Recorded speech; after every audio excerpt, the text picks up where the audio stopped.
As iniciativas para isso eram várias e 2020 tinha tudo para ser o ano em que mais mulheres finalmente se apresentariam por conta própria como candidatas nas eleições. Pelo que se viu na reunião da Secretaria da Mulher da Câmara sobre o impacto da pandemia nas eleições, as ativistas estavam prontas para reduzir aquela diferença enorme que existe entre o número de eleitoras, somos mais de 52% do total, e o de representantes. Só 15% das deputadas federais são mulheres, por exemplo. Mas veio a pandemia do coronavírus e tudo mudou.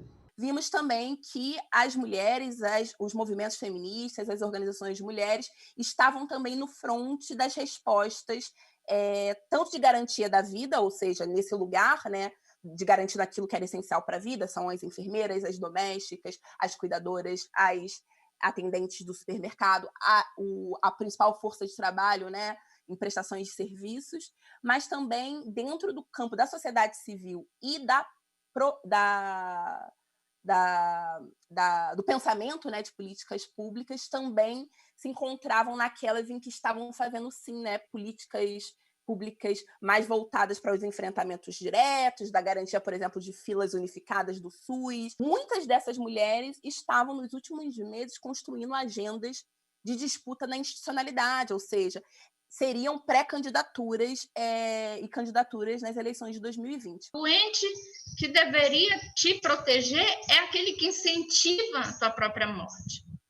E aí a gente tem no meio do caminho, né, a pandemia, que na verdade a pandemia ela só veio agravar, né, ela só veio ampliar essa realidade violenta que nós vivemos, de violência que a gente vive, né? De violação dos direitos, de destruição, né? Não só do nosso patrimônio ambiental, mas também da nossa forma tradicional de organização, porque a gente tem a chegada desses caras diretamente nos nossos dois esteios fundamentais, que é o processo de representação política, que são os nossos caciques, né, os nossos anciões, e vocês devem imaginar o que está acontecendo com eles, né? Eles estão morrendo, né? E aí está, digamos assim, mexendo nessa base de formação social e política do nosso povo. Terminou acontecendo o que a deputada Tereza Nelma considera longe do ideal. Deputada que já foi eleita por causa da cota de 30% para candidatas mulheres por partido. Hoje são vários partidos procurando mulheres para serem candidatas, e não é isso que nós queremos. Nós queremos que as mulheres vão até o partido para se filiarem, que cresça, que tenha essa coragem, que acredite que nós podemos. Nem sobre a própria pandemia, em cujos cuidados elas são protagonistas, as mulheres têm representatividade para tomar decisões. Nós estamos aí bastante preocupadas, observando, monitorando, como já disseram a deputada Dorinha e também a deputada Tereza, que as mulheres somos mais de 70%, mulheres compõem mais de 70% das pessoas na linha de frente no combate ao Covid, né? Aí, como enfermeiras, psicólogas, tanto nas equipes de saúde, mas também em outros serviços essenciais, como supermercados e tantos outros serviços indispensáveis para as nossas vidas.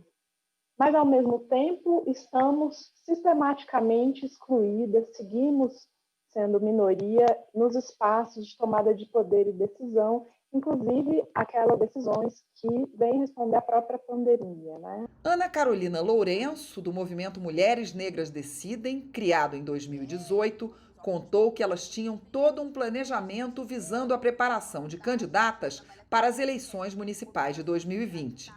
Além de cursos de formação política, o movimento fez uma consulta para traçar um perfil das mulheres negras ativistas pelo Brasil. 252 delas responderam. Eram mulheres de 17 a 72 anos de todos os estados. Embora 32% fossem moradoras de favelas, 93% delas tinham pelo menos entrado no ensino superior.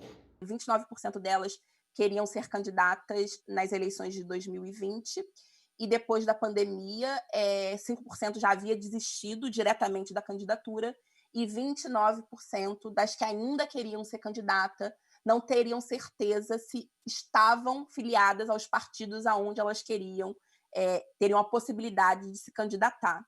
Quando a mulher finalmente decide ser candidata, aparece uma outra pedra no sapato.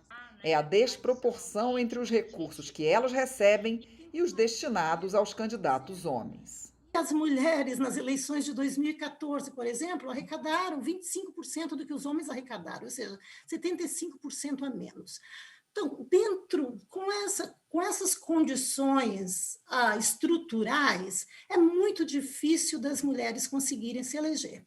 Então, como foi bem dito aqui, o sistema eleitoral não nos favorece, porque não dá para aplicar cota na lista eleitoral, né? Simplificando, vence quem tem mais dinheiro, quem tem mais recurso, ou que é conhecido do eleitor porque é um jogador de futebol, é alguém que já tem um capital eleitoral aí grande, né? Por exemplo, você também pode falar as pessoas que concorrem à reeleição também já têm um capital político grande. Então, enfim, as mulheres não têm isso.